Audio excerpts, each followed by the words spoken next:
হুম কি বলো তুমি বলো মা হ্যাঁ আবার ম্যাজিকটা পড়বো বেশ পড়বো এটা কি বলো আগে এগুলো না পড়লে ম্যাজিকটা পড়তে পারবো না বলো এটা কি বলো হসু দ হর্ষু দ র দ কি হয় উদর উদর উদর এটা কি হসু হর্ষু ত দ তারপর ল বাহ কি হয় এটা উতল উটাই আবার বলো হসু হর্ষু আবার বলো কি লেখা আছে বলো হর্ষু তারপর হর্ষু হর্ষু হর্ষু ঠিক আছে এখান থেকে বলো হসু হর্ষু হুম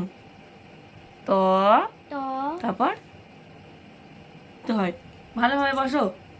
ভালো করে বলো মা কি হয়েছে খালি মশা কামড়ে দিয়েছে মশা কামড়িয়ে দিয়েছে সুলকিটা খাচ্ছে চুল কি দেবো ওদের বাবলে বল এটা উট মনে থাকবে তাহলে হয়ে যাবে ছেড়ে দেবো বেশ আর আগে বলো হসু ট কি হয় এ মা বইটা ছিঁড়ে ফেললি ঠিক করলি বই কেউ ছেড়ে এভাবে একটা